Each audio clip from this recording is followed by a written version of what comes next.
that I'd like to look for in there, but I'd like to see what Mr. Muniz has selected out of this as issues and what Mr. Emerson has selected out as issues, if there are any, because we're not privy to those, and I think we need to see those before we start to plow through this. I mean, we're talking it's, an inch and a half thick. And what if they find maybe discussions better held one-on-one? Yes. Okay.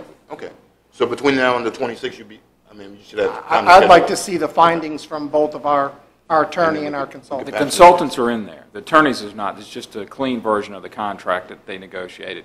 But the things that the consultant had are actually in the book. So as you move chapter to chapter, you'll see what was changed in that chapter and Motorola's response to those changes in color. Okay. But we will, of course, make staff time available to have discussions with any board members that need to discuss the contract, and I guess we'll call the consultant as opposed to have him come and visit us, which may save me $3.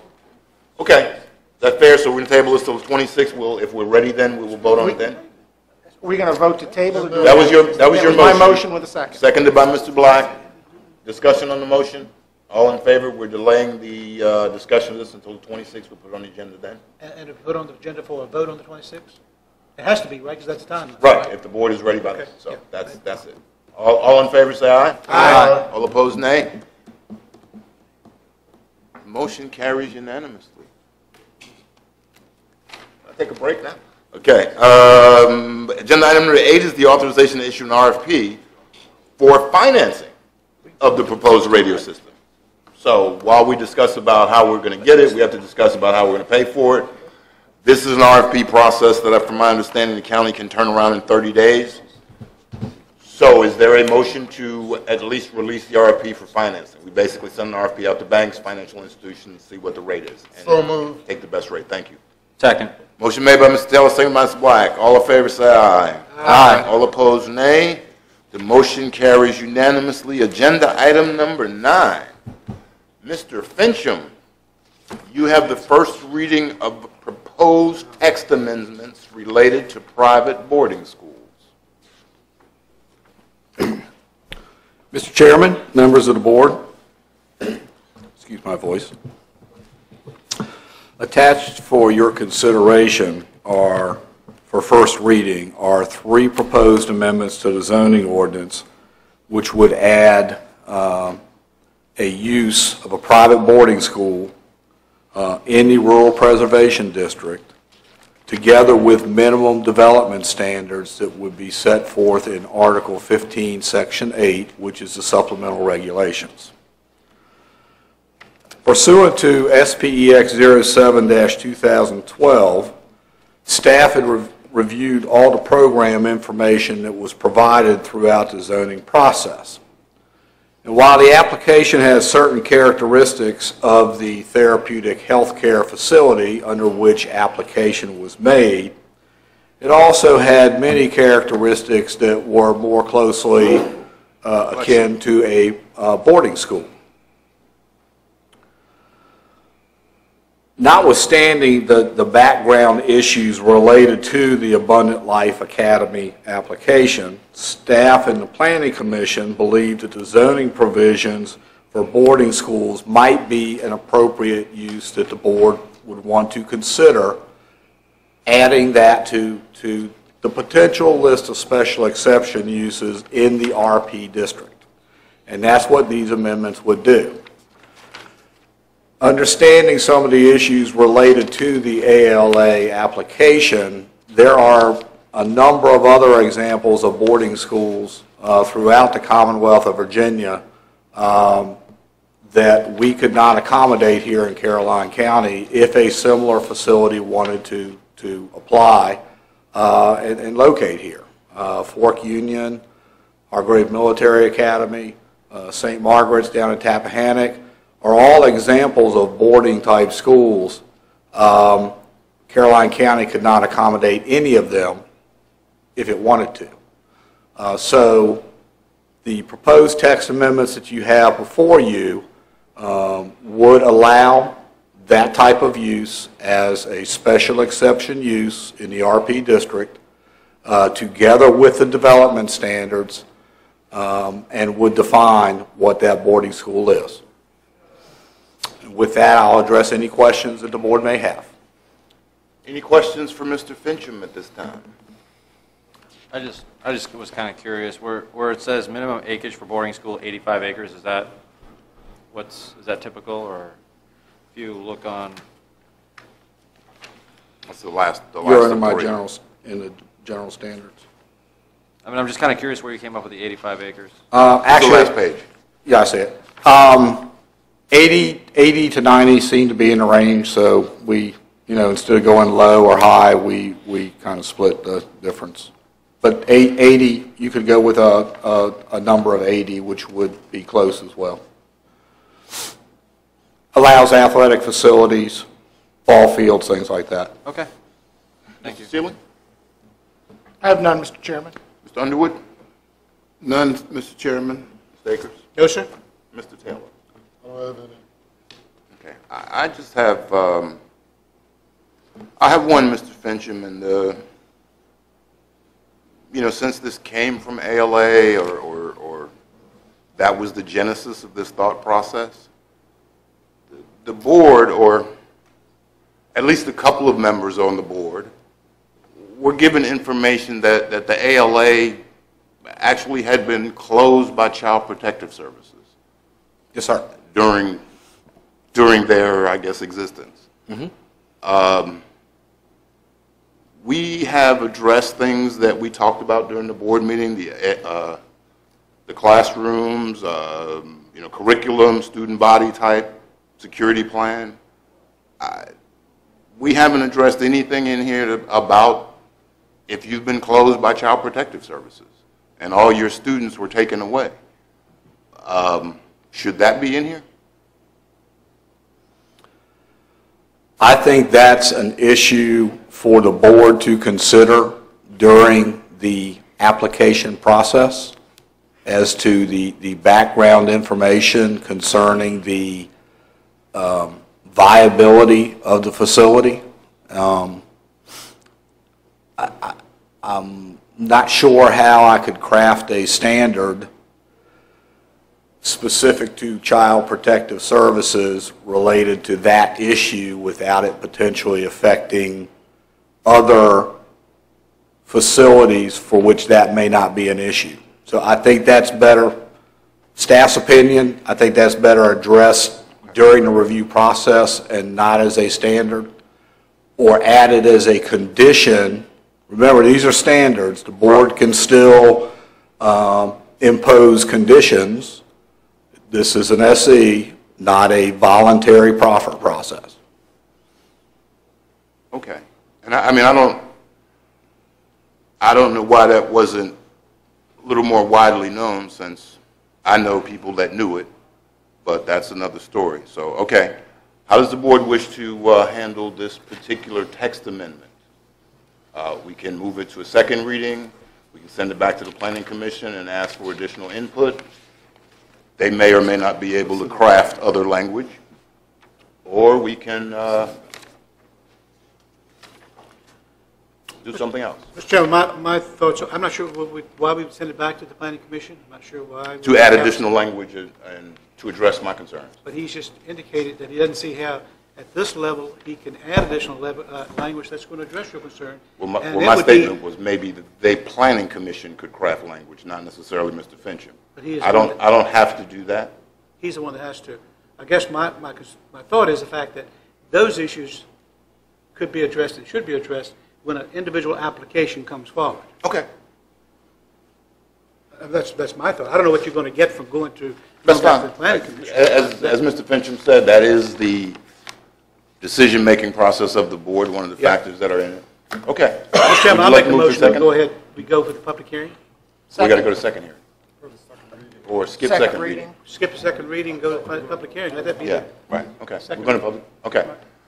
But is there a second was made, Mr. Sealy? Second. Motion made by Mr. Akers, seconded by Mr. Sealy, that we move agenda item number 9, the proposed text amendment, forward to public hearing. I guess there's no more discussion. All those in favor say aye. Aye. Those opposed say nay. Nay. I will follow Mr. Underwood. Mr. Black? Aye. Mr. Sealy? Aye. Mr. Underwood? Nay. Mr. Akers? Aye. Mr. Taylor? And I vote nay. So the motion carries majority 4-2. Mr. Fincham, agenda item number 10 is your first reading on the ordinance to amend the county noise ordinance, chapter 68. Mr. Chairman, members of the board, again, attached for first reading tonight are some proposed amendments for the board's consideration related to Chapter 68 of the county code, which is the county's noise ordinance, which is designed to eliminate conflicts between this ordinance as well as other chapters of the county code, namely the fireworks ordinance and the music and entertainment festivals ordinance. Staff spent a considerable amount of time, and by staff I mean staff of the Sheriff's Department, Fire and Rescue, County Attorney's Office, looking at this ordinance not only for the conflicts between other ordinances, but also generally to clean up this chapter and to eliminate conflicts with state law. For example, there was a Virginia Supreme Court decision some years ago related to noise, which said you can't have general standards, you have to have specific standards by which to evaluate a noise complaint. We had certain sections in our current noise ordinance which have those general standards. So we try to clean up discrepancies between case law, other existing regulations in the county code, state code, as well as inconsistencies within the ordinance itself. We also actually cleaned up some application of this ordinance. The original ordinance only had 4 land use classifications: residential, commercial, industrial, and agriculture. If you read our zoning ordinance, we have many more classifications now. So arguably some of those land use classifications might not have been subject to the noise ordinance and could not be enforced. For example, you could have a loud noise generating event and perhaps in one of our planned development districts, say a Haymount or a Ladysmith Village, we might not have been able to enforce it based upon the old outdated land use classifications and references. So we wanted to clean that up as well. The bigger issue was the actual noise generators themselves. The board had a number of discussions related to the fireworks. And at the end of the day, the board allowed these aerial fireworks displays up to 4 times a year, subject to the standards contained in the fireworks ordinance. Those are noise generators that typically the noise exceeds the decibel levels identified in the noise ordinance. So in effect, there was a conflict there. On the one hand, you're saying 4 times a year you can go out and have these fireworks displays. On the other hand, you have another section of your code that says that may be a violation. Kind of puts staff and arguably the board in a difficult position there in terms of how to deal with that. So the underlying purpose was to clean up those discrepancies and to address those conflicts. This is our first cut at it. We're presenting it to the board for your first review, and I'm here to address any questions that the board may have and do any additional work that the board may direct us to do. Thank you again, Mr. Fincham. First look, questions? Thoughts? Yes, sir, Mr. Chairman. Mr. Here, Seeley? and I noticed the change in the classification of properties, which brings up probably one of the classics of Ladysmith Village power outage. Somebody has a generator. The neighbor thinks it's too loud. They call the sheriff's office. They go, yep, it violates the noise ordinance. How do we, I know we've necked it down to try to cover all those different aspects, and I'm just giving you the example of the neighbor that doesn't like the other neighbor, there's no power, they don't like the generator. How do you like me now?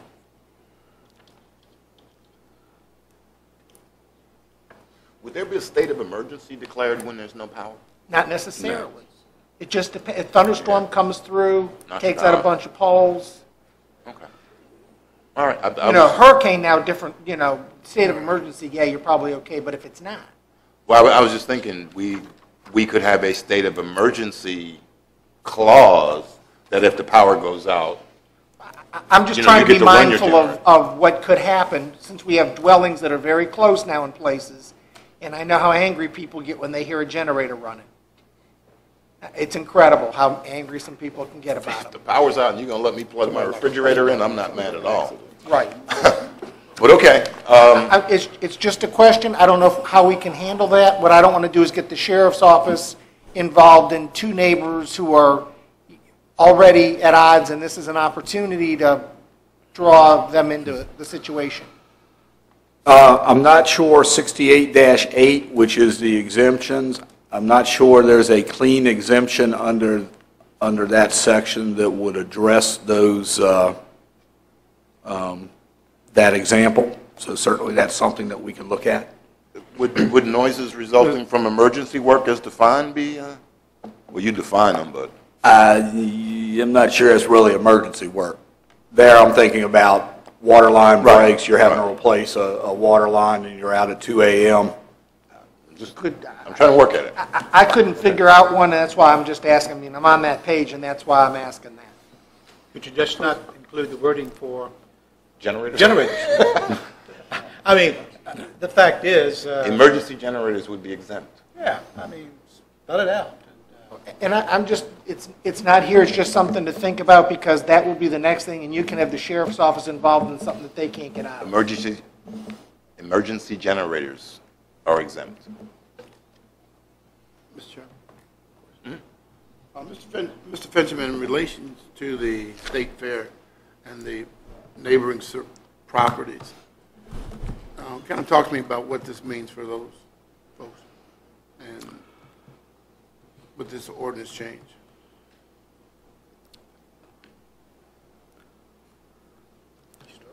They are still subject, outside of the state fair itself. If somebody wants to hold a concert or a music festival on the state fair property or any other property, if the board issues a permit for that musical festival, then based upon that permit issuance by the board, they would be exempt from the noise ordinance, because the board has issued a permit for that event. Now, it's not a blanket exemption, because they have to be, they have to meet the terms and conditions of the permit that you have issued. So if there's an activity that's not consistent with the permit that you have issued, any noise generated pursuant to that activity loses its exemption because it was not consistent with the permit. This is just, I'm sorry. Okay, you just mentioned the fireworks ordinance, and if I understood you correctly, you said that if we allow that 4 times a year, then there was conflict with the noise ordinance. Yes, sir. Because you're setting off aerial fireworks displays that may exceed your noise limitations set forth in the noise ordinance. Okay. But didn't you give them permission to do it? That's why he's fixing it. That's Oh, okay, that's right, okay. so somewhat similar scenario. You're also issuing a permit for a musical festival. Yes. Okay. Because I just want to be able to discuss logically the questions that are going to come. Yes, sir. Should we move forward with this change? Yes, sir. Now, Go ahead. not to muddy the water, Okay. there are other things that you could look at. You could actually look at modifying your noise standards for certain activities. For example, there are jurisdictions that have a higher noise limit specific to music festivals. That's an option you could look at, Okay. related to the issuance of a permit. Thank you, Mr. Fincher. Mr. Akers? Mr. Taylor? No, I asked. Okay. We just made one, excuse me, we just made one modification, which was emergency generators would be excluded. Does that mean we have to come back for another reading? Or does the board wish to move forward, since it's basically what you see here with that one change? Take a motion to either one. I move we go to public hearing. Second. Motion made by Mr. Taylor, seconded by Mr. Akers, that we move the proposed changes to the noise ordinance to public hearing. All in favor, say aye. Aye. All opposed, nay. That motion carries. Okay. Agenda item number 11 is informational calendar items handled by Mr. Cully. Mr. Chairman, we included in your packet an update on the status of capital projects for your review. I'm not going to run through those now, but it gives you estimated budget and amount spent to date on the various capital projects. We do have a fair amount of things on the calendar. We do have a 6 p.m. budget work session on the 14th. We'll need to recess to that meeting tonight. On the 18th, Monday the 18th, we're 5:30 to 6:30. We have a tour of Port Royal Museum, and then 6:30 to 8:30, the annual meeting with the Farm Bureau, and that's in Port Royal. The 19th, we have your community meeting. We have tentatively the 21st set up for a budget work session, but that's not etched in stone yet. So I think we need to decide tonight whether Right, that's... we're trying to figure out what, I think somebody had to look at the Somebody- calendar. The 21st It's a is Thursday. next Thursday. We're going to meet this Thursday, and we're going to meet next Thursday, but I think you I won't were, make the 14th either. you can't make the 14th? Thursday? No, I have a meeting in Fredericksburg that's been scheduled for a couple months now. I didn't realize we were looking at those. Okay. I think you were out. Maybe you were out when we were talking about it. You can't make the 14th? Oh, goody. I have a business meeting in Reston at 4 o'clock on Thursday. We want to change it. So you Well, can't let's make it just either. change So it's So let's just, unless, I mean, Let's just don't have it. I would like to have Mr. Taylor as the chair and let him talk as long as he wanted on that particular day, so. You know, ain't enough people here. I want big audience. You want a big audience, okay.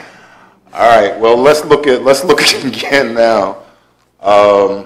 Where we are not going to have a meeting on the 14th, which is Thursday. So let's see what we have available. We had the 21st tentatively already.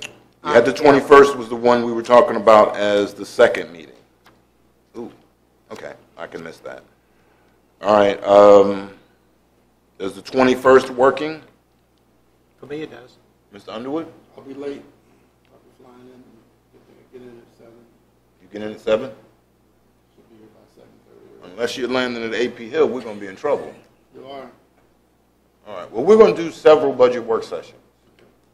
And if you would, I guess that begs the question, and we did this because we were trying to make the first meeting in April to vote on the tax rate. And we had talked at the budget work session about actually moving that date. And we can talk about that on the 21st, but I just want to be mindful that that's what we were using to drive this schedule. Yeah, ultimately, what's driving the schedule is the commissioner and the treasurer getting the bills out in a timely fashion so that there's time for folks to pay them before June 5th. but again, remember I asked that question during can that. change We have the option of saying the bills will be whatever 2 weeks late. Your tax payment can be 2 weeks later than that. Here's the question. Does the commission have pre-printed paper with that date on it? I can't answer that. I I'll check think tomorrow. they're actually, the bills are electronically printed. I'm trying to remember. I don't know. It's just a question based on what I remember the bill looking like, and I could be wrong. All right, I've asked Mr. Cully to give us some action items at the end, and I think that's one of the ones we will definitely make an action item, check with the treasurer and the commissioner. But I think that's really our best option. I don't Because disagree. I don't believe we're doing ourselves or anybody else a big favor by setting the tax rate and then going through the rest of the budget. I think the two should be tied together, because once I set the tax rate, I fixed my revenue, and I'll either have to slash with a hatchet or do something other, unnatural act to make it work out. So let's pursue an extension with the Commissioner of Revenue and the Treasurer to see if that'll work. And then we might not have. Mr. Underwood, you had a question? Yeah. What's wrong with the 16th? This is Saturday. I know that. What? March, the 16th? Saturday. Have a work session. Oh, coming. Yeah. I'm going to be in Northern Virginia. Any other day but 14th, I mean, that's been scheduled for me for a couple months now. I don't want to do Friday. Why don't we just 28th come or on the 27th? 21st and then pick another date at the end of that meeting? Is the 28th available for everybody? Well, the 21st, you're going to be late, Reggie. And I'm sure you'll tell me your concerns between now and the 21st.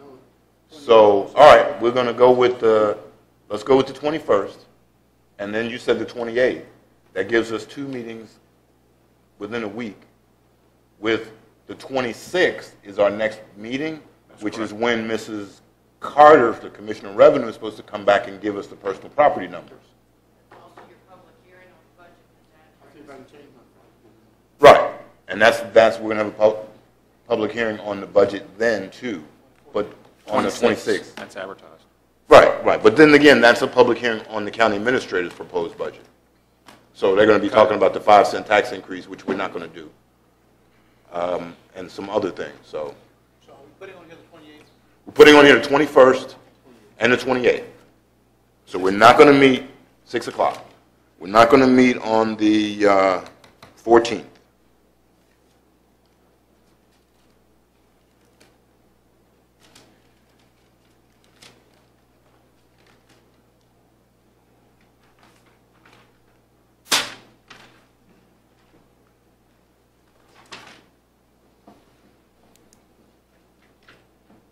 Okay? Those are the two, Mr. Cully. You had more. So we got the two, 21st, 28th. We're going to go with those two. Right, Mr. Seeley has meetings on the 22nd and 25th. The 26th, we're here at 5 p.m. for a work session with the school board to talk about their capital request. Right. We're going to talk about their capital requests and their budget. It's a 5 to 6 meeting. We're basically going to have dinner and talk to them during that hour before we go into the regular board meeting. Again, it helps get us a little closer to what we think their budget number is, which is a great deal of what our tax rate changes will be. So those will work together, and you have... We're going to put this 38th parallel project request for funding. On Talk our about 26th meeting? On, Yes. on the, well, actually, I thought we would talk about it at the work session too, but at least by the 26th. We're going to do that. Right. I mean, we are going to do that. We're going to make it happen. I just want to give everybody, to see what the school actually raises, because they had 3 checks written tonight. You wrote them a check tonight? I promise, they had 3 checks written tonight. Oh, okay. You'll send them one too? And I said I would send them, I said I would All right. bring them a check. All right, We'll give ask them a them chance. for an So update. the 26th, we'll give them a chance to make the update. We want to make this happen. I hate to be personal, but I don't have much time to make it happen. I understand. So we'll cover whatever they don't come up with by then. Go ahead. What else do you We're have? going to explore the hunting ordinance change for centerfire rifles. That's probably going to require a public hearing. I do know they're pretty specific in printing their hunting guidelines and what time frame you have to get that in. So if we don't make that, it won't go into effect till the following year. So Okay.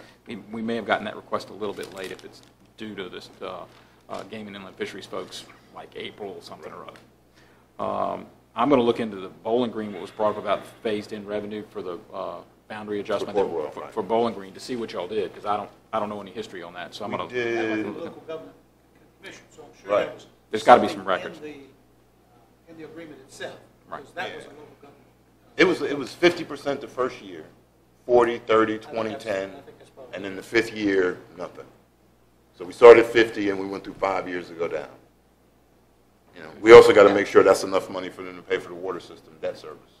That was a lot more money involved.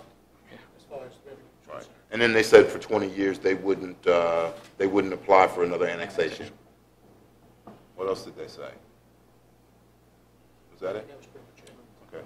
Okay. And then we're going to look at the That's bills. fair to do the same thing? Well, that's, what they were wanting to do was to go, not involve the Commission on Local Government because it takes a lot of time and its involvement, and you also end up involving the circuit court.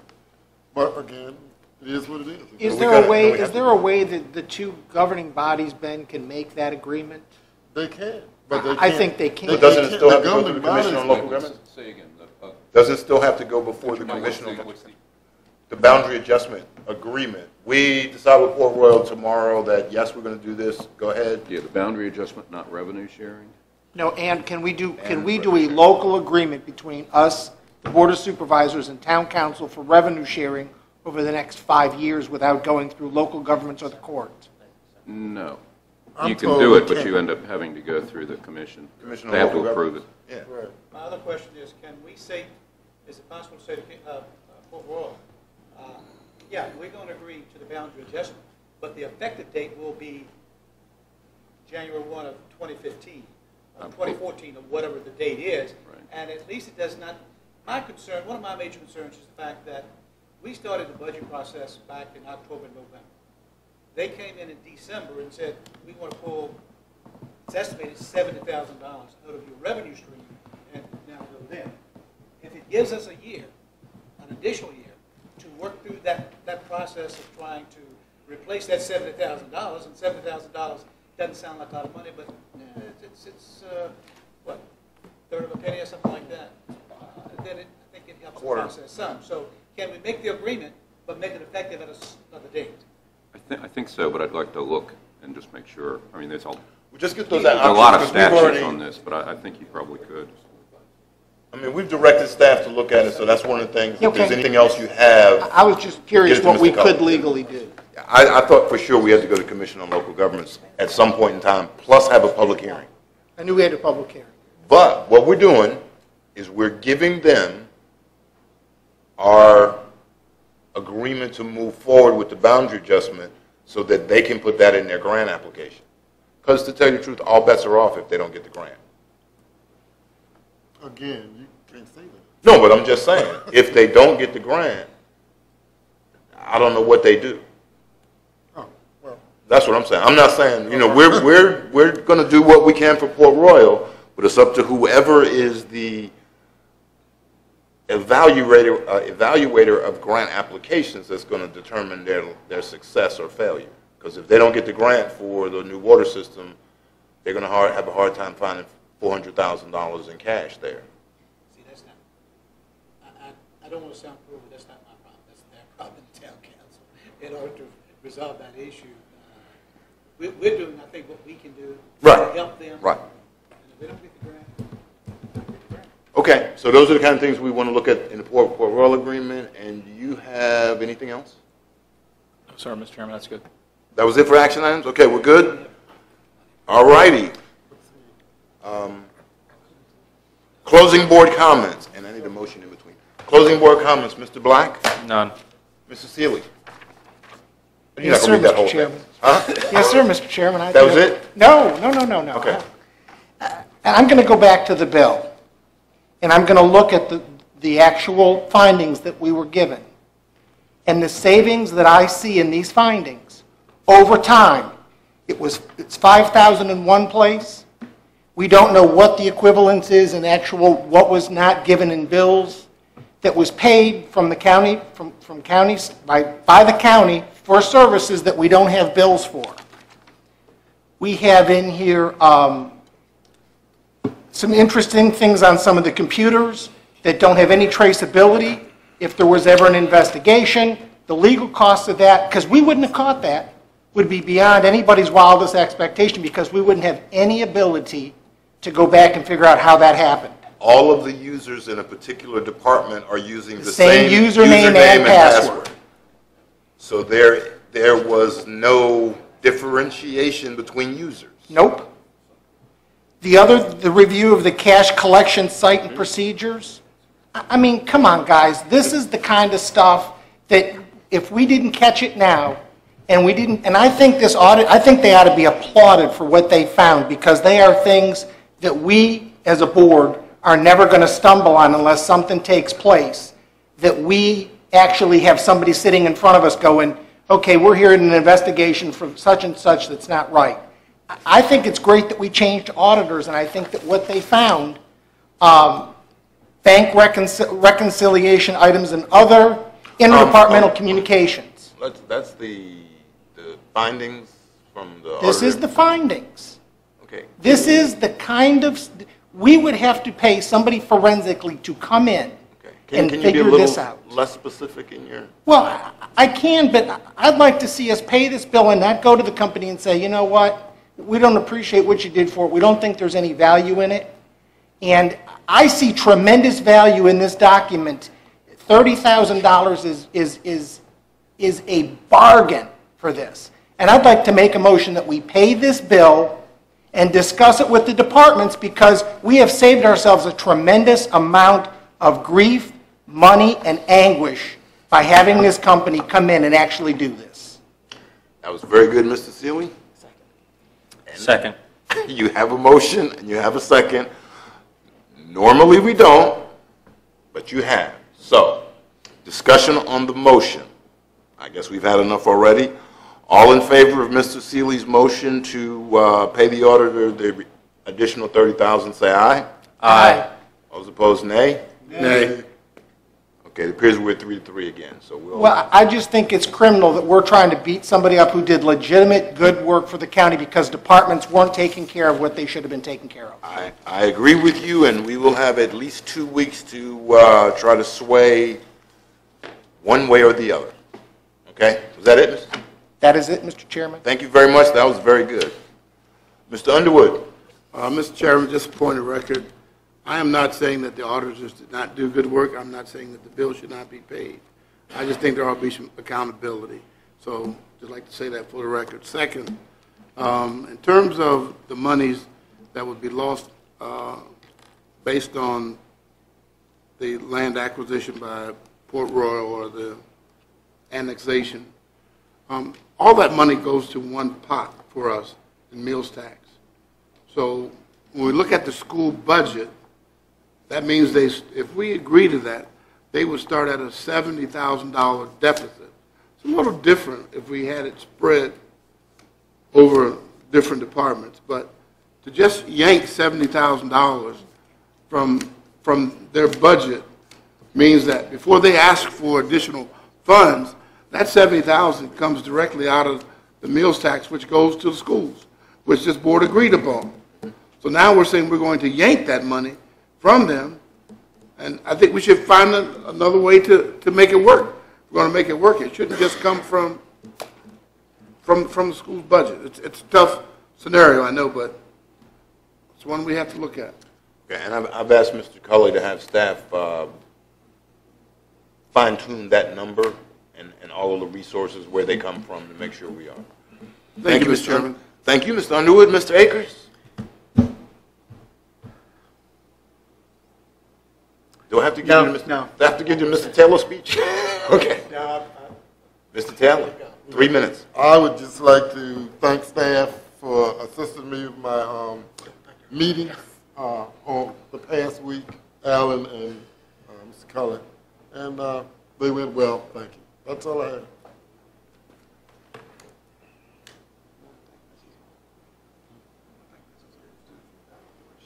Oh, I'm sorry. Ms. Hall, certainly, I want to thank you as well for your getting it posted for me, too. I'm sorry. But that's all. She is one of my constituents, you know. Oh, Ms. Hall is in my district. She's still one of my constituents. All right. I don't have any closing board comments because I'm not going to be at the meeting, or I'm not going to have a conflict on Thursday. All right. Right now, gentlemen, we need a motion to convene in closed meeting pursuant to the prospective business exemption of Section 2.2-3711A5, the Code of Virginia, to discuss a potential business considering the county as a location for business and about which no previous public announcement has been made. And we need to convene under personnel exemption, Section 2.2-3711A1, personnel to discuss the applications for the utility director. Is there a motion to that effect? So moved. Thank you. Second. Motion made by Mr. Taylor, seconded by Mr. Akers. All in favor, say aye. Aye. All opposed, nay. That motion carries. We are going to take about 10 minutes and be in closed session.